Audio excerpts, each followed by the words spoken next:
അൽഹംദുലില്ലാഹ് നഹ്മദുഹു വനസ്തഈനുഹു വനുഅ്മിനു ബിഹി വനതവക്കലു അലൈഹി വനഊദു ബില്ലാഹി മിൻ ശുറൂരി അൻഫുസിനാ വമിൻ സയ്യിആതി അഅമാലിനാ മൻ യഹ്ദിഹില്ലാഹു ഫലാ മുദില്ല ലഹു വമൻ യുദ്ലിൽ ഫലാ ഹാദിയ ലഹു വഅശ്ഹദു അൻ ലാ ഇലാഹ ഇല്ലല്ലാഹു വഹ്ദഹു ലാ ശരീക ലഹു വഅശ്ഹദു അന്ന മുഹമ്മദൻ അബ്ദുഹു വറസൂലുഹു അർസലഹു ബിൽ ഹുദാ വദീനിൽ ഹഖ് ലിയുദ്ഹിറഹു അലദ്ദീനി കുല്ലിഹി വലൗ കരിഹൽ മുശ്രികൂൻ.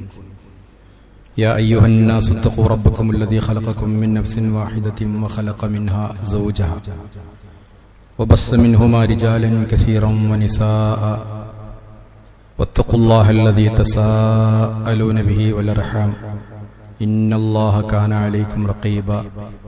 يا أيها الذين آمنوا اتقوا الله حق تقاته ولا تموتن إلا وأنتم مسلمون. يا أيها الذين آمنوا اتقوا الله وقولوا قولا سديدا يصلح لكم أعمالكم ويغفر لكم ذنوبكم ومن يطع الله ورسوله فقد فاز فوزا عظيما.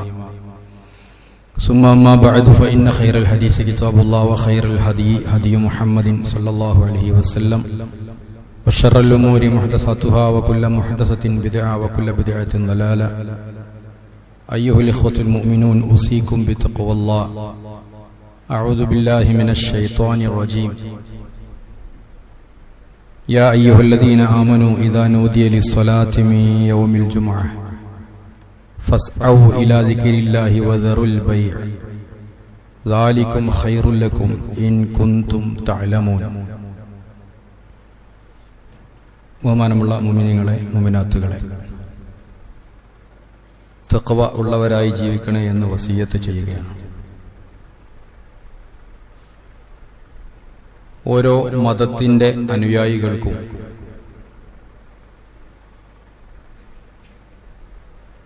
ഒരു പ്രത്യേക ദിവസം നിശ്ചയിക്കപ്പെട്ടിട്ടുണ്ട്. പണ്ട് കാലത്ത് തൗറാത്തിൽ പറഞ്ഞ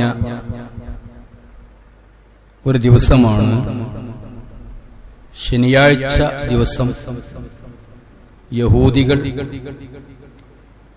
ആരാധനാ കർമ്മത്തിനായി തെരഞ്ഞെടുത്തിട്ടുള്ളത്. യൗമുസ്സബ്ത് എന്നാണ് പറയാ. യൗമുസ്സബ്ത്, ശനിയാഴ്ച. ആ പദം ഖുർആനിൽ സൂചിപ്പിച്ചിട്ടുണ്ട് 2-3 സ്ഥലത്ത്. അസ്സബ്ത് അത് വിശ്രമിക്കുക എന്നാണ് ആ പേരിന്റെ അർത്ഥം. അസ്സബ്ത് ദിവസം അങ്ങനെയാണ് അറബിയിൽ. എല്ലാവർക്കും അറിയാം. യൗമുൽ അഹദ് ഒന്നാമത്തെ ദിവസം, ഇസ്നൈനി രണ്ടാമത്തെ ദിവസം, സലാസ മൂന്നാമത്തെ ദിവസം, അർബ്യ എന്ന് പറഞ്ഞാൽ അർബ നാലാമത്തെ ദിവസം, ഖമീസ് അഞ്ചാമത്തെ ദിവസം. പിന്നെ ഒരു ദിവസം ഉണ്ടായിരുന്നു അതിന്റെ ഇടയിൽ, അതിന് യൗമു അറൂബ എന്നായിരുന്നു പറഞ്ഞിരുന്നത്. ജാഹിലിയ കാലഘട്ടത്തിലും ഇസ്ലാമിക കാലഘട്ടത്തിലും വെള്ളിയാഴ്ചയുടെ പേര് യൗമുൽ അറൂബ എന്ന്. പിന്നെ പ്രത്യേകമായ നമ്മുടെ ആരാധനാ ചടങ്ങുമായി ബന്ധപ്പെട്ട് അതിന് വന്ന പേരാണ് യൗമുൽ ജുമുഅ. അത് കഴിഞ്ഞ് മനുഷ്യരൊക്കെ വിശ്രമിക്കേണ്ട ഒരു സമയമാണ് യൗമുസ്സബ്ത്. അല്ലാഹു പറഞ്ഞിട്ടുണ്ട്, വജഅൽനാ നൗമക്കും സുബാതാ, നിങ്ങളുടെ ഉറക്കം നിങ്ങൾക്കൊരു വിശ്രമം ആക്കി തന്നിരിക്കുന്നു എന്നാണ്. രാവിലെ മുതൽ വൈകുന്നേരം വരെ അധ്വാനിക്കുമ്പോൾ ഒരു ഫ്രഷ്നെസ് കിട്ടാൻ വേണ്ടിയിട്ട് ഉറങ്ങൽ ആവശ്യം, വിശ്രമം ആവശ്യം. അതാണ് സുബാത്ത്. അപ്പൊ ഈ ഒരു ദിവസം മറ്റു ജോലികൾക്കൊന്നും പോകാതെ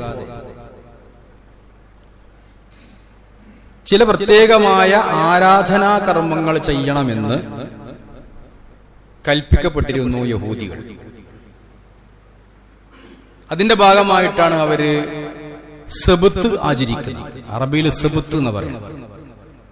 ഇംഗ്ലീഷിലും മലയാളത്തിലൊക്കെ പറയുമ്പോ ശബ്ബത്ത് എന്ന് പറയാറുണ്ട്. അതുപോലെ സാബത്ത് എന്ന് പറയാറുണ്ട്, സബ്ബത്ത് എന്ന് പറയാറുണ്ട്. എല്ലാം ഒന്നെന്നെയാണ്. സബ്ത്ത് ആചരിക്കുക എന്നതാണ് ഇന്നും ആഘോഷിച്ചു വരുന്ന ഒരു ആഘോഷമാണ്, അല്ലെങ്കിൽ ഒരു ദിവസമാണ്. ആഘോഷിക്കുക എന്ന് പറഞ്ഞ ഉദ്ദേശിക്കുന്നത് ആരാധിക്കുക, ആരാധനാ കർമ്മങ്ങളിൽ ഏർപ്പെടുക. നമ്മുടെ ജുമുഅ പോലെ ഖുർആനിൽ 6 സ്ഥലത്ത് ഒരു സംഭവം പറയുന്നുണ്ട് ഇതുമായി ബന്ധപ്പെട്ട്. അതിലൊരു സ്ഥലത്ത് വളരെ വിശദീകരിച്ച് പറഞ്ഞിട്ടുണ്ട്. ഖുർആൻ പറയുന്നുണ്ട് വസ്അലുഹും അനിൽ ഖറിയത്തില്ലത്തി കാനത് ഹാദിറത്തൽ ബഹർ. ഒരു സമുദ്രതീരത്തുണ്ടായിരുന്ന ഒരു ഗ്രാമക്കാരെ കുറിച്ചൊന്ന് അന്വേഷിച്ച് പഠിക്കണം പ്രവാചകരെ. ആ ഗ്രാമം പറയുന്നത് ഇസ്രായേലിന്റെ ഭാഗത്തുള്ള അഖബ മുനമ്പ് എന്ന് പറയും. സുയസ് കനാലൊക്കെ ഉള്ള ഭാഗത്തുള്ള അഖബ മുനമ്പ് എന്ന് പറയുന്ന ഇന്ന് ഐലാത്ത് ദ്വീപ് എന്ന് അറിയപ്പെടും. അവിടെയാണ് ഈ സംഭവം എന്ന് മുഫസ്സിറുകൾ രേഖപ്പെടുത്തിയിട്ടുണ്ട്. അവിടെയുള്ള ആളുകളോട് കർശനമായിട്ട്, ജൂതന്മാരായിരുന്നു അവർ, കർശനമായിട്ട് അവരോട് അള്ളാഹു നിർദ്ദേശിച്ച കാര്യമാണ്, നിങ്ങൾ ശനിയാഴ്ച ദിവസം ആരാധനാ കർമ്മത്തിൽ ഏർപ്പെടണം. അവര് ഇത് യഅദൂന ഫിസ്സബ്തി, പക്ഷെ അവരുടെ ആരാധനാ കർമ്മങ്ങളൊക്കെ മാറ്റിയിട്ട് അവർ വലിയ അക്രമം പ്രവർത്തിച്ചു എന്നാണ്. അവരെ ശപിച്ചത് ഈ 6 സ്ഥലത്തും അല്ലാഹു പറയുന്നത്. ആ ആളുകൾക്ക് അള്ളാഹു കൊടുക്കുന്ന പേര് അസ്ഹാബുസ് സബ്ത്ത് എന്നാണ്. ഔ നൽഅൻഹും കമാ ലഅന്ന അസ്ഹാബസ് സബ്തി എന്നാണ്. ശപിക്ക, അതുപോലെ ശാപം കിട്ടും എന്ന് പറഞ്ഞിട്ട് അള്ളാഹു തആല നമ്മോട് പറഞ്ഞിട്ടുണ്ട് ചില വിഷയങ്ങളിൽ. അപ്പൊ അവര് സബ്ബത്ത് ആചരിക്കുന്ന ദിവസം എല്ലാവരും അന്ന് പള്ളിയിൽ പോണം, അവരുടെ ആരാധനാ കേന്ദ്രത്തിൽ പോണം. പക്ഷെ അവരൊക്കെ അധികവും സമുദ്രതീരത്തായതുകൊണ്ട് തന്നെ അവര് മുക്കുവന്മാരായിരുന്നു. അന്ന് കുറച്ച് മത്സ്യം അധികം വരും. സംഭവം നിങ്ങൾ കേട്ടിട്ടുണ്ടാവും, വിശദീകരിക്കുന്നില്ല. കുറച്ച് മത്സ്യം അന്ന് അധികം വരും. ഖുർആൻ നേർക്കുനേർ പറഞ്ഞതാണ്, ഇത് തഅ്തീഹിം ഹൈതാനുഹും, അവരുടെ മത്സ്യം വരും അവരുടെ അടുത്തേക്ക്. ശുർആ, തല പൊക്കിയിട്ട് ഇങ്ങനെ വരും. നമ്മള് പണ്ടൊക്കെ കഴവൊക്കെ കെട്ടിത്തേക്കുമ്പോ മീൻ പിടിക്കുമ്പോ കലങ്ങില വെള്ളത്തിൽ മീൻ ഇങ്ങനെ കണ്ണു പൊന്തിച്ചിങ്ങനെ വരും. ശുർആ എന്ന് പറയാം, ഉയർന്നിങ്ങനെ വരും. യൗമ സബ്തിഹിം, അവർ ഈ സബ്ത്ത് ആചരിക്കുന്ന ദിവസം. എന്നാൽ യൗമ ലാ യസ്ബിതൂന ലാ തഅ്തീഹിം, ഈ സബ്ത്ത് ആചരിക്കാത്ത ദിവസങ്ങളില്, ശനിയാഴ്ച അല്ലാത്ത ദിവസങ്ങളിൽ മീൻ തെരഞ്ഞാ കാണൂല. അപ്പൊ അവരെന്ത് ചെയ്തു? അവരോട് പറഞ്ഞത്, നിങ്ങള് ശനിയാഴ്ച മീൻ പിടിക്കാൻ പാടില്ല. അങ്ങനെ ആരാധനക്ക് ചില നിയമങ്ങളുണ്ടാവും, ചില നിർബന്ധ കാര്യങ്ങളുണ്ട്, ചില സുന്നത്തുണ്ടാവും. ഇന്നത്തെ പത്രത്തില് വായിച്ചു, ആന പിന്നെ അത്ര നിർബന്ധമൊന്നുമില്ല എന്ന് കോടതി വിധിച്ചിട്ടുണ്ട്. ഓരോ കാര്യങ്ങള് നിർബന്ധമുള്ളതും നിർബന്ധമില്ലാത്തതൊക്കെ ഉണ്ടാവും. ക്ഷേത്ര പൂജകൾക്ക് ആന ഒരു അനിവാര്യ ഘടകമല്ല ഇന്നത്തെ കോടതി വിധിയാണ്. അപ്പൊ അതുപോലെ ഓരോരുത്തർക്കും ഓരോ വിധികളുണ്ടാവും. അന്ന് മീൻ പിടിക്കാൻ പോകാൻ പാടില്ല, പക്ഷെ അന്ന് മീൻ കണ്ടമാനം വരും ചെയ്യും. അപ്പൊ എന്ത് ചെയ്തു? അവിടെ അന്ന് അവര് മീൻ പിടിച്ചില്ല. പടച്ചോൻ പറഞ്ഞത് കേൾക്കുക. അങ്ങനെ ഉണ്ടല്ലോ ഒരു തട്ടിപ്പ്, അത് പറയാൻ വേണ്ടി ഞാൻ ഈ സംഭവം പറയുന്നത്. പടച്ചോന്റെ ആളായി മാറും ചെയ്യാം. എന്നാൽ കുറ്റം ചെയ്തിക്കണോ? ചെയ്തിട്ടില്ല. ആ നിലക്ക് അവരെന്ത് ചെയ്യുന്നറിയോ? ഒരു കുളം, ചെറിയ ചെറിയ കുളങ്ങൾ ഉണ്ടാക്കി വെച്ചു. എന്നിട്ട് ശനിയാഴ്ച ദിവസം അവർ സബ്ബത്ത് ആചരിക്കാൻ പോകുമ്പോ അതിലേക്ക് ചില നീർച്ചാലുകൾ ഉണ്ടാക്കി, ചില കഴവകൾ ഉണ്ടാക്കി. അപ്പൊ മത്സ്യമൊക്കെ അതിൽ നിറഞ്ഞു വരുമ്പോ സബ്ബത്ത് ആചരിച്ച് വീട്ടിലേക്ക് മടങ്ങുമ്പോ അത് പതുക്കെ ബന്ധാക്കി വെക്കും. പിറ്റേന്ന് ഈ കുളത്തുനിന്ന് മീൻ പിടിക്കും. ഫലത്തിൽ എന്തായി? ശനിയാഴ്ച മീൻ പിടിച്ചിട്ടില്ല. പടച്ചോൻ പറഞ്ഞത് കേൾക്കുകയും ചെയ്തേക്കണ്, എന്നാ സബ്ബത്ത് ആചരിക്കുകയും ചെയ്തു. ഫലത്തിൽ അതായി. അപ്പൊ അവിടെ 3 ഗ്രൂപ്പ് ഉണ്ടായി. ഇത് അടിവരട്ട് നമ്മൾ മനസ്സിലാക്കാം. ഇത് 3 ഗ്രൂപ്പ് ഉണ്ടായി. അതെന്തിനുണ്ടാവും 3 ഗ്രൂപ്പ്? ഒരു ഗ്രൂപ്പ് ശക്തമായി അതിനെ പിന്തുണച്ചു, ഒരു ഗ്രൂപ്പ് ശക്തമായിട്ട് അതിനെ എതിർത്തു, വേറൊരു ഗ്രൂപ്പ്, നമ്മൾ അധികം ആൾക്കാർ ആ ഗ്രൂപ്പാണ്. നല്ല മനുഷ്യന്മാരാണ്, ആരും ചീത്തയും കേൾക്കണ്ട, അവരാക്ഷേപം ഉണ്ടാവില്ല, ആരും കുറ്റപ്പെടുത്തൂല, എല്ലാരും ബഹുമാനിക്കും, ആർക്കും അഭിപ്രായം ഉണ്ടല്ലോ, വളരെ ശുദ്ധമായ മനുഷ്യന്മാര്. അവർ ചോദിച്ചത് ഖുർആൻ പറയുന്നുണ്ട്,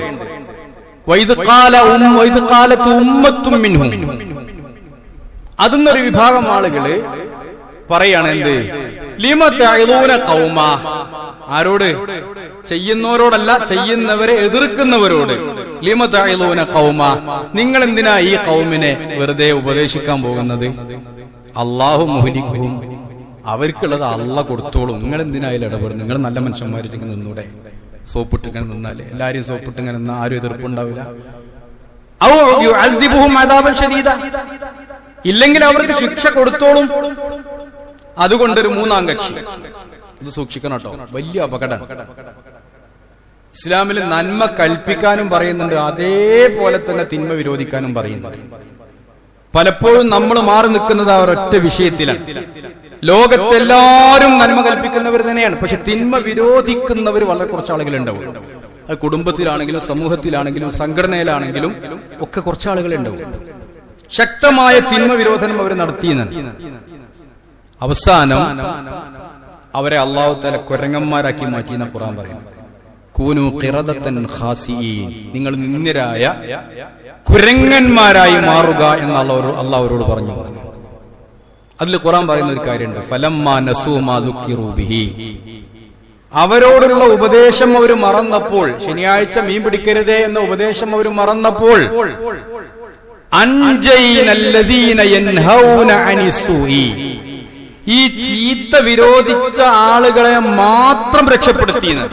വഅഖദനല്ലദീന ളലമൂ ബിഅദാബിൻ ബഈസിൻ ബിമാ കാനൂ യഫ്സിഖൂൻ, അക്രമികളെ അവർ തിന്മ ചെയ്തതുകൊണ്ട് അവരെയൊക്കെ മോശമായ നിന്ദ്യമായ മനുഷ്യൻ കേൾക്കാൻ പറ്റാത്ത ശിക്ഷ കൊണ്ട് അവരൊക്കെ ഞാൻ പിടികൂടിയെന്നാണ്, കുരങ്ങന്മാരാക്കി മാറ്റിയെന്നാണ്. അപ്പൊ ഈ വിഭാഗത്തെ എന്ത് കാട്ടി എന്നുള്ളത് മുഫസ്സിറുകൾക്ക് അഭിപ്രായ വ്യത്യാസമുണ്ട്. അവർക്ക് ശിക്ഷ ഉണ്ടായോ, അതെ രക്ഷപ്പെട്ടോ? രക്ഷപ്പെട്ടിരിക്കാം എന്ന് വിശ്വസിക്കാം. പക്ഷെ ചില ആളുകളൊക്കെ പറഞ്ഞ് അവർക്ക് ശിക്ഷ കിട്ടിയെന്നാണ്. മറ്റൊരു കാര്യം മനസ്സിലാക്കേണ്ട കാര്യം, അള്ളാഹ് പറയുന്ന നിയമങ്ങളെ നമുക്കനുസരിച്ച് ചില കൃത്രിമത്വങ്ങളൊക്കെ ചെയ്തിട്ട് മാറ്റിത്തിരുത്തുക. ഇതെന്തിനാ ഖുർആനിൽ പറഞ്ഞത്? ഖുർആൻ നമ്മുടേതാണ്.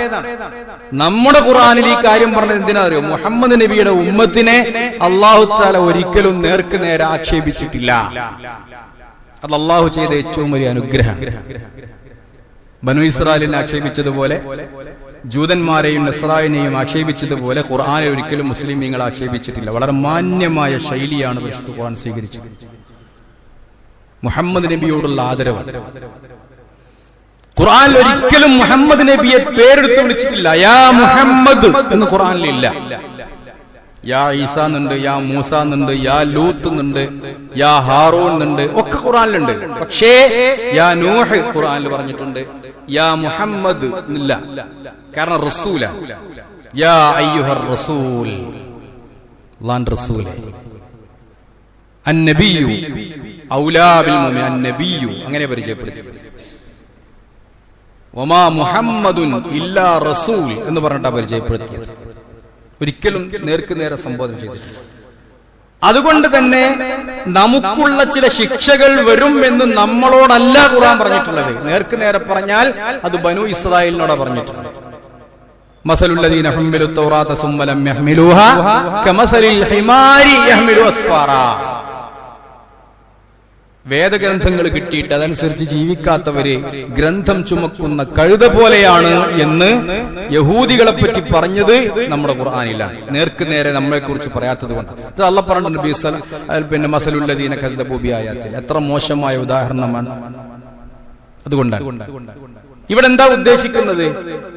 പടച്ചവൻ തരുന്ന ദീനിൽ കൃത്രിമം കാണിച്ചിട്ട് പടച്ചവനെ ഒപ്പിക്കാൻ നോക്കണ്ട എന്നുള്ള ഒറ്റ ഗുണപാഠമാണ്. നമ്മളൊക്കെ ഉണ്ടല്ലോ, ഔറത്ത് മറക്കാൻ പറഞ്ഞിട്ടുണ്ട് സ്ത്രീകളോട്. ഔറത്ത് മറച്ചുക്കണം, മറച്ചിക്കണം. മുണ്ടുണ്ട്, ചുരിദാറുണ്ട്, പാവാടുണ്ട്, പർദ്ദണ്ട്, ഒക്കെ ഉണ്ട്. മറഞ്ഞിക്കണോ? മറഞ്ഞിട്ടില്ല. കച്ചവടം നടക്കുന്നുണ്ടോ? നടക്കുന്നുണ്ട്. പലിശ ഇല്ലേ? ഇല്ല, പലിശ ഒന്നും വാങ്ങില്ല. ഇന്നുണ്ടോ? ഉണ്ട്. എല്ലാ കാര്യങ്ങളും ഉണ്ട്. പക്ഷെ അതിന്റെ പേരങ്ങനെയല്ല, വേറെ ചില പേരുകൾ. മദ്യപിക്കലുണ്ടോ? ഇല്ല, മദ്യപിക്കലില്ല. എന്നാ ചില കാര്യങ്ങളൊക്കെ ഉണ്ടോ? അതൊക്കെ ഉണ്ട്. നോക്കൂ, നിങ്ങള് പ്രത്യക്ഷത്തിൽ പടച്ചവനെ പറ്റിച്ച് ജീവിക്കാം. ആണാവട്ടെ പെണ്ണാവട്ടെ. ഇസ്ലാമിന്റെ ഹുക്മ്. പള്ളിയിൽ പോകണ്ടോ? പള്ളിയിൽ പോകുന്നുണ്ട്. നിസ്കരിക്കുന്നുണ്ടോ? നിസ്കരിക്കുന്നുണ്ട്. യഥാർത്ഥത്തിൽ ഇതൊക്കെ പടച്ചവനെ പറ്റിക്കാണോ, നമ്മളോട് നമുക്ക് വേണ്ടി ആത്മാർത്ഥമായി നമ്മൾ ഇത് ചെയ്യുകയാണോ എന്നത് നമ്മൾ ചിന്തിക്കേണ്ട ഒരു വിഷയമാണ്. ഇവിടെ ഏറ്റവും വലിയ പറ്റിക്കല് പടച്ചോനെ പറ്റിച്ചതാ. അവര് മീൻ പിടിച്ചോ? മീൻ പിടിച്ചിട്ടില്ല. എന്നാ പിടിച്ചോ? പിടിച്ചു. സബത്തിന് മുടക്കം വന്നോ? സബത്തിന് മുടക്കം വന്നിട്ടില്ല. അപ്പൊ അതുകൊണ്ട് ഞാൻ കൂട്ടത്തിൽ സൂചിപ്പിച്ചു എന്ന് മാത്രം. ഇതാണ് ഒരാചാരം അന്നുണ്ടായിരുന്നത്. അതേപോലെ തന്നെ ക്രിസ്ത്യാനികൾക്കും ഉണ്ടായിരുന്നു. ക്രിസ്ത്യാനികളും ആദ്യ കാലഘട്ടത്തില് ശനിയാഴ്ചയായിരുന്നു അവരുടെ ആചാര ദിവസമായി അവർ കണ്ടിരുന്നത്. ശനിയാഴ്ച ദിവസം. പിന്നെ ഒരു 2 നൂറ്റാണ്ട് കഴിഞ്ഞിട്ടാണ് ദൈവത്തിന്റെ ദിനം ആണ് സൺഡേ എന്നതുകൊണ്ട് അവരത് സൺഡേ ആക്കി പ്രഖ്യാപിച്ചു. ക്രിസ്ത്യാനികൾ ഇന്ന് അവരുടെ ആരാധനാ ദിനം പിന്നെ ആഴ്ചയിൽ ഞായറാഴ്ച സൺഡേ. ചിലർ രേഖപ്പെടുത്തിയിട്ടുണ്ട് സൂര്യനെ ആരാധിക്കുന്ന ചില മജൂസികൾ അല്ലെങ്കിൽ കുറച്ച് സൂര്യാരാധകന്മാർ അവർ ക്രിസ്തുമതത്തിൽ ഉണ്ടാവുകയും അങ്ങനെ സൂര്യന് പ്രാധാന്യം കൊടുക്കുകയും അങ്ങനെ സൺഡേ സൂര്യന്റെ ദിവസം എന്ന പേരിൽ ഒരുപാട് ഇതിഹാസങ്ങളുണ്ട് കേട്ടോ ഇതിന്റെ പിന്നിലൊക്കെ. അതുകൊണ്ട് സൺഡേ ആയി അവർ തെരഞ്ഞെടുക്കുകയും ചെയ്തു എന്നുള്ളതാണ്.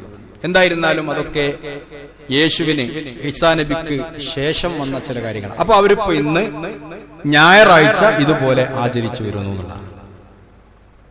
വിശ്വാസികളെ സംബന്ധിച്ചിടത്തോളം ഇത് ആചരിച്ചു വരുന്നത് വെള്ളിയാഴ്ച ദിവസമാണ്. അത് ഖുർആനിൽ പേര് വന്ന ദിവസമാണ്. ഖുർആനിൽ ഒരു സൂറത്തിന്റെ പേര് സൂറത്തുൽ ജുമുഅ. നബി സല്ലല്ലാഹു അലൈഹി വസല്ലമ വെള്ളിയാഴ്ച ജുമുഅക്ക് നിസ്കരിക്കുമ്പോൾ സൂറത്തുൽ ജുമുഅയും താഴെയുള്ള മുനാഫിഖൂനും പലപ്പോഴും ഓതാറുണ്ടായിരുന്നു എന്ന ഹദീസുകൾ കാണാൻ സാധിക്കും. മുഅ്മിനീങ്ങളെ സംബന്ധിച്ചിടത്തോളം വെള്ളിയാഴ്ച വളരെ പ്രത്യേകതയുള്ള ഒരു ദിവസമാണ്. അന്ന് പഴയ കാലത്തൊക്കെ നമുക്കറിയാം മുമ്പുള്ളവരൊക്കെ കുറച്ചൊക്കെ ഒരു ഒരുക്കം വെള്ളിയാഴ്ച എന്നതിനുണ്ടായിരുന്നു എന്നതാണ്. സഹാബികളുടെ ചരിത്രത്തിൽ അത് കാണാൻ സാധിക്കും. മർഹബൻ ബിയൗമിൽ അതീഖ്. സഹാബികളൊക്കെ വ്യാഴാഴ്ച രാത്രിയായാൽ അവർ പറയുന്ന മർഹബൻ ബിയൗമിൽ അതീഖ്. യൗമുൻ അതീഖ് പാപമോചനത്തിന്റെ ദിവസം. വളരെ പുണ്യമുള്ള ദിവസമാണ് യൗമുൽ ജുമുഅ എന്ന് പറഞ്ഞാൽ. ഖൈറു യൗമിൻ തലഅത് അലൈഹി ശംസ്. അല്ലാഹു റസൂൽ പരിചയപ്പെടുത്തി സൂര്യൻ ഉദിച്ച ദിവസത്തിലെ ഏറ്റവും അത്യുത്തമമായിട്ടുള്ള ദിവസം യൗമുൽ ജുമുഅ. ഫീഹി ഖുലിഖ ആദം. അന്നാണ് ആദം നബിയെ സൃഷ്ടിക്കപ്പെട്ടിട്ടുള്ളത്. അന്ന് തന്നെയാണ് ആദം നബിയെ സ്വർഗത്തിലാക്കിയത്. വെള്ളിയാഴ്ചയാണ്. ആദം നബി സ്വർഗത്തിൽ നിന്ന് പുറത്താക്കിയതും ഒരു വെള്ളിയാഴ്ചയാണ്. ഖിയാമത്ത് നാൾ ഉണ്ടാകുന്നതും ഒരു വെള്ളിയാഴ്ചയായിരിക്കും. ഖിയാമത്ത് നാളിന് മുമ്പ് സൂർ എന്ന ആ കാഹളത്തിൽ ഊതപ്പെടുന്നതും വെള്ളിയാഴ്ചയായിരിക്കും. ഇത്തരമാണ് വെള്ളിയാഴ്ച പള്ളിയിലും വളരെ അച്ചടക്കത്തോടു കൂടി ഇരിക്കണം എന്ന്. അതിന് മിണ്ടാതിരുന്നിട്ട് ഖുത്ബ കേട്ടുവെന്ന്. അങ്ങനെയാണെങ്കിൽ അവന്റെ പാപങ്ങൾ പൊറുക്കപ്പെടുമെന്ന്. എത്രത്തോളം ഉണ്ടായിരിക്കണം ആ ഖുത്ബ കേൾക്കുമ്പോ? മൻ മസ്സൽ ഹസാ ഫഖദ് ലഗാ. ചെരൽ കല്ലുകൾ ഒരാൾ തൊട്ടാൽ അവന്റെ ജുമുഅ ബാത്തിലാവും. നല്ല ശ്രദ്ധിച്ചോളിട്ടോ, പ്രധാനപ്പെട്ട ഒരു സംഗതിയാണ്. പണ്ഡിതന്മാർ പറഞ്ഞു മൊബൈലിൽ ഖുത്ബ റിക്കാർഡാക്കാൻ പാടില്ല. ശരിക്കും ശ്രദ്ധിച്ചോളി. മൊബൈലിൽ ഇരുന്നിട്ട് ഖുത്ബ റിക്കാർഡാക്കുക, അതല്ല, റിക്കാർഡാക്കാനല്ല അങ്ങോട്ട് വരേണ്ടത്, കേൾക്കാനാ വരേണ്ടത്. അപ്പൊ മൊബൈലിൽ ഇരുന്നിട്ട് എന്തേ പറഞ്ഞേ? പണ്ട് കാലത്ത് പായൊന്നും ഉണ്ടായിരുന്നില്ല, ചെരലായിരുന്നു, ചെരക്കല്ല്. അപ്പൊ വെറുതെ ഇങ്ങനെ ഇരിക്കുമ്പോ ഈ കല്ലെടുത്ത് ഇങ്ങനെ തിരിപ്പിടിക്കും ഖുത്ബയുടെ സമയത്ത്. അങ്ങനെ ഉണ്ട് ചില ആൾക്കാർ. കാലും അങ്ങനെ തിരിപ്പിടിച്ച, എന്നിട്ട് അവിടെ എന്തെങ്കിലും പൊന്തിക്കാൻ രോമുണ്ടെങ്കിൽ അങ്ങനെ ഉരുട്ടിയിട്ട് അവിടെ മൂക്കുന്ന എന്തെങ്കിലും എടുത്തിട്ട് ഇങ്ങനെ ഇടുക, നഖം ഇങ്ങനെ മുറിച്ചുക. ഇതൊക്കെ ഓരോരുത്തർ പണിയാണ് ഖുത്ബന്റെ ഇടയിൽ. നല്ല നേരം പോക്കല്ലേ. അല്ലെങ്കിൽ ഇരുന്ന് ഉറങ്ങാൻ പാടില്ല. ഖുത്ബക്ക് ഉറങ്ങാൻ പാടില്ല, കേൾക്കണം. ഉറക്കം വരുന്നുണ്ടെങ്കിൽ അതൊക്കെ മാറിയിട്ട് ഖുത്ബ കേൾക്കണം. പറഞ്ഞത് എന്ത് പറയണു എന്നുള്ളതല്ല, പറയണ വിഷയങ്ങൾ ശരിക്ക് കേൾക്കണം. ഉറങ്ങാൻ പാടില്ല. കൃത്യമായിട്ട് അല്ലാഹു റസൂൽ പഠിപ്പിച്ചാണ്. മൻ മസ്സൽ ഹസാ ഫഖദ് ലഗാ. തന്നെയല്ല, ഒരാളെ ഉപദേശിക്കാനും പാടില്ല. അതും മഅ്ശറയിൽ ഉണ്ടാവും. ഇദാ ഖുൽത ലിസാഹിബിക അൻസിത് യൗമുൽ ജുമുഅ വൽ ഇമാമു യഖ്തുബു ഫഖദ് ലഗൗ. ഒരു മനുഷ്യനോട്, തന്റെ അടുത്തിരിക്കുന്നവനോട് മിണ്ടല്ലേ എന്ന് പറയാണ്. ഇമാം ഖുത്ബ നടത്തുന്ന സമയത്ത് മിണ്ടല്ലേ എന്ന് പറഞ്ഞാൽ നിന്റെ ഖുത്ബ ബാത്തിലായി, നിന്റെ കൂലി പോവും. ആ ജുമുഅ ഖുത്ബയൊക്കെ ബാത്തിലാവുന്ന പറഞ്ഞ ഗൗരവത്തിൽ തന്നെ ഈ വിഷയമൊക്കെ പറഞ്ഞിട്ടുണ്ട്. നമുക്കിതൊന്നും മനസ്സിലാക്കാൻ കഴിയില്ല. നമ്മളിതൊരു ആചാര അത്ത പറഞ്ഞ മാതിരി അതൊക്കെ എങ്ങനെയൊക്കെ നടന്നു പോയാൽ മതി എന്ന രൂപത്തിൽ അല്ല. ഖുതുബ അങ്ങനെ തന്നെയാണ്. അത് ഞാൻ ഇൻഷാ അല്ലാഹ് അടുത്ത ആഴ്ച നമുക്ക് പറയാം. ഖുതുബക്ക് നിയമങ്ങളുണ്ട്, ഇരിക്കുന്ന നിയമങ്ങളുണ്ട്. അപ്പൊ അതുകൊണ്ട് ഇമാമിന്റെ ഖുതുബ കൃത്യമായി ശ്രദ്ധിക്കണം എന്നതാണ്. ശ്രദ്ധിച്ചിട്ട് പഠിക്കാനുള്ള വിഷയങ്ങൾ, ദീനിയായ കാര്യങ്ങൾ പഠിക്കണം. അപ്പൊ നമ്മളെ തന്നെ ഒരു കോൺഫിഡന്റ് ഉണ്ടാവണം എന്നർത്ഥം. നമ്മൾ തന്നെ അറിയാതിരുന്നിട്ട് നഖമൊക്കെ ഇങ്ങനെ മുറിക്കും, അല്ലെങ്കിൽ നേരത്തെ പറഞ്ഞ പോലെ മുറി ഉണ്ടെങ്കിൽ കഴിയുമ്പോൾ ഇങ്ങനെ അതിങ്ങനെ അതിന്റെ പൊറ്റനൊക്കെ എടുത്ത് ഇങ്ങനെ കാർപ്പച്ചക്കിടും. ഓരോരുത്തരും ഓട്ടോമാറ്റിക്കായി ചെയ്യണമാണ്. അപ്പൊ ധാരണ വേണം. ഇത് വെള്ളിയാഴ്ചയാണ്, പള്ളിയാണ്, ജുമയാണ്, ഖുതുബയാണ്, ഒരു ബോധം ഉണ്ടായാൽ മതി. അപ്പൊ നമ്മളാരും ചെയ്യൂല. അപ്പൊ അതുകൊണ്ട് വെള്ളിയാഴ്ച ദിവസത്തെ വളരെ പ്രധാനപ്പെട്ട സംഗതിയാണ് ജുമുഅ. അതിനുള്ള ഒരുക്കം, അതിനുള്ള വരവ്. അതുകൊണ്ട് തന്നെ പരമാവധി ഒരു വെള്ളിയാഴ്ച ദിവസം മറ്റു കാര്യങ്ങളൊക്കെ മാറ്റിവെച്ച്, അത്യാവശ്യമുള്ളത് ഒക്കെ, അത്യാവശ്യമില്ലാത്ത കാര്യങ്ങളൊക്കെ മാറ്റിവെച്ച് ഈ പ്രതിഫലം നേടാൻ നമ്മൾ ശ്രമിക്കണം. അല്ലാഹു അനുഗ്രഹിക്കട്ടെ. അൽഹംദുലില്ലാഹി റബ്ബിൽ ആലമീൻ വലാഖിബത്തു ലിൽ മുത്തഖീൻ വലാ ഉദ്വാന ഇല്ലാ അലൽ ളാലിമീൻ വസല്ലി വസല്ലിം അലാ ഖാതിമിൽ അംബിയാഇ വൽ മുർസലീൻ നബിയിനാ മുഹമ്മദിൻ വആലിഹി വസഹ്ബിഹി അജ്മഈൻ. അമ്മാ ബഅദു ഇത്തഖുല്ലാഹ ഇബാദല്ലാഹ്. ബഹുമാന്യരെ, പരിശുദ്ധ ഖുർആൻ പറയുന്നത് സൂറത്തുൽ ജുമുഅയിൽ, യാ അയ്യുഹല്ലദീന ആമനൂ, സത്യവിശ്വാസികളെ, ഇദാ നൂദിയ ലിസ്സലാത്തി മിൻ യൗമിൽ ജുമുഅ, വെള്ളിയാഴ്ച ദിവസം നിസ്കരിക്കാൻ വേണ്ടി നിങ്ങളെ വിളിച്ചാൽ, അത് വെള്ളിയാഴ്ചത്തെ ബാങ്കാണ്. ഏത് ബാങ്ക്? ഒന്നാം ബാങ്ക്. ഇപ്പൊ നിങ്ങൾ കേട്ട ആ ബാങ്ക്. ചില സ്ഥലത്തൊക്കെ ആദ്യ ഒരു ബാങ്ക് ഉണ്ട്. അത് ഉസ്മാൻ റളിയല്ലാഹുവിന്റെ കാലഘട്ടത്തിൽ നടപ്പാക്കിയതാണ്. കാരണം അങ്ങാടിയിലുള്ള ആളുകൾ കേൾക്കാത്തത് കൊണ്ട്, സൗകര്യമില്ലാത്തത് കൊണ്ട് അങ്ങാടിയിൽ വെച്ചൊരു ബാങ്ക് കൊടുക്കുക. കുറച്ച് നേരത്തെ, ഒരു 10 മിനിറ്റ് നേരത്തെ കൊടുത്താൽ സൗകര്യം ഉണ്ടാവും. അത് സുന്നത്തല്ല, അത് അങ്ങനെ ഒരു ചര്യയായിരുന്നു. ഇപ്പൊ അതിന്റെ ആവശ്യമില്ല. മൈക്കും സൗകര്യവും സമയമൊക്കെ ഉണ്ടാവുകൊണ്ട് എല്ലാവരും മൊബൈലും ഉണ്ടാവും, ഖിബ്ല, അതുപോലെ തന്നെ ടൈം, പിന്നെ പ്രയർ ടൈം ഒക്കെ എല്ലായിടത്തും ഉണ്ടാവും. ആവശ്യമില്ല. അപ്പൊ ആ ഒരു അത് വിളിച്ചാൽ ഫസ്അഉലാദിക്കില്ല, നിങ്ങൾ പെട്ടെന്ന് ദിക്റുള്ളയിലേക്ക് എത്തണമെന്ന്. അവിടെ ദിക്ർ എന്ന് പറയുന്നത് ഖുതുബയാട്ടോ. നിസ്കരിക്കാൻ വിളിച്ച ഖുതുബക്ക് ചെല്ലണം. 2 റക്അത്ത് പോലും അതിന് ഇളവ് തന്നിട്ടുണ്ട്. ശരിക്കും ളുഹർ 4 റക്അത്ത് നിസ്കരിക്കണ്ടേ? അപ്പൊ 2 റക്അത്ത് ഖുതുബക്ക് പകരല്ല ഈ ഇളവ് തന്നിട്ടുണ്ട്. 2 റക്അത്ത് നിസ്കരിച്ചാൽ മതി, അതിന് പകരം ഒരു ഖുതുബ നിങ്ങൾ കേൾക്കണം എന്നാണ്. എന്നിട്ട് വദറുൽ ബൈ, കച്ചവട ഒഴിവാക്കുക. പണ്ഡിതന്മാർക്കിടെ വലിയ ചർച്ചകളുണ്ട്. നിങ്ങൾ നെറ്റൊക്കെ പരിശോധിച്ചാൽ, ഫത്വകളൊക്കെ പരിശോധിച്ചാൽ, വെള്ളിയാഴ്ച ഈ ബാങ്ക് കൊടുത്തതിന്റെ ശേഷം കച്ചവടം ചെയ്താൽ ആ കച്ചവടം ബാത്തിലാന്നാ പറയുന്നത്. ഈ ബാങ്കും കൊടുത്തിട്ട് പീടികയിൽ അവിടെ കുത്തിരിക്കുകയാണ്. പീടിയെന്ന് ഒരാൾ വന്ന് ഒരു സാധനം വാങ്ങിയാൽ അത് കച്ചവടം ബാത്തിലാണ്, ഹറാമാണ് എന്ന് പറഞ്ഞ പണ്ഡിതന്മാരുണ്ട്. അപ്പൊ എത്ര ഗൗരവമുണ്ട് വിഷയം. അപ്പോഴേക്കെത്തണം. ഇത് ലാസ്റ്റ് ടൈമാ പറഞ്ഞു കേട്ടോ. നേരത്തെ തന്നെ കൂലിയൊക്കെ പറഞ്ഞിരിഞ്ഞ ഒരാള് ഏറ്റവും ചുരുങ്ങിയത് ഇമാമ് കയറി ഇരുന്ന് സലാം പറഞ്ഞിട്ട് ഈ ബാങ്ക് കൊടുക്കുമ്പോഴെങ്കിലും ഈ മനുഷ്യൻ ഈ പള്ളിയിൽ എത്തണം. അതിന്റെ ശേഷം ഇല്ല. അതിന്റെ ശേഷം ആദാബിനെതിരാൻ, മര്യാദക്കെതിരാൻ കൃത്യമായി കച്ചവടക്കെ നിങ്ങൾ ഒഴിവാക്കണം. ഇതാണ് നിങ്ങൾക്ക് ഏറ്റവും ഉത്തമം എന്നാണ്. അപ്പൊ ബാങ്ക് കൊടുക്കുമ്പോ ജുമുഅക്ക് നേരത്തെ എത്താൻ പരമാവധി ശ്രമിക്കുക. നമ്മൾ ശ്രമിച്ചാൽ ഒക്കെ നടക്കും. പലയിടത്തും നമ്മൾ എത്താറുണ്ടല്ലോ. ഒരു ആശുപത്രിക്ക് നമ്മൾ നേരത്തെ എത്തുന്നില്ലേ? അല്ല, അറ്റാക്ക് ഉണ്ടായിട്ട് കൊണ്ടുപോകുമ്പോ അവനെ കൊണ്ടുപോയിട്ട് ഇത് 1/2 മണിക്കൂർ കൊണ്ട് എത്തിച്ചേരാൻ 20 മിനിറ്റ് കൊണ്ട് എത്തിക്കും. അതൊക്കെ ആവശ്യമാണ്. നേരത്തെ പറഞ്ഞ പോലെ തന്നെ ദുന്യാവിന്റെ ആവശ്യങ്ങൾ അങ്ങനെയാണ്. ഫലം കിട്ടുന്നു പറഞ്ഞാൽ അതൊക്കെ വരുമ്പോ കാണാന്ന് നിനക്കാണ്. നമ്മൾ അങ്ങനെയല്ല. അതുകൊണ്ട് നമുക്ക് അള്ളാഹു തന്ന ഈ ഒരു ദിവസം, യൗമുൽ അത്തീഖ് എന്ന് പറയുന്ന മഹാന്മാരെ ബഹുമാനിച്ച, ആദരിച്ച, പരിശുദ്ധ ഖുർആൻ പറഞ്ഞ ദിവസത്തെ അതിന്റെ പവിത്രതയോടെ കാണാൻ നമ്മളൊക്കെ ശ്രമിക്കുക. അള്ളാഹു അനുഗ്രഹിക്കട്ടെ. അല്ലാഹുമ്മ ഗഫിർ ലിൽ മുഅ്മിനീന വൽ മുഅ്മിനാത്ത് വൽ മുസ്ലിമീന വൽ മുസ്ലിമാത്ത് الأحياء منهم والأموات إنك مجيب الدعوات وقاضي الحاجات. ربنا ظلمنا أنفسنا وإن لم تغفر لنا وترحمنا لنكونن من الخاسرين. اللهم أعز الإسلام والمسلمين وأذل الشرك والمشركين ودمر أعداءك أعداء الدين. ربنا هب لنا من أزواجنا وذرياتنا قرة أعين واجعلنا للمتقين إماما. ربنا تقبل منا إنك أنت السميع العليم وتب علينا إنك أنت التواب الرحيم. اللهم ربنا آتنا في الدنيا حسنة وفي الآخرة حسنة وقنا عذاب النار.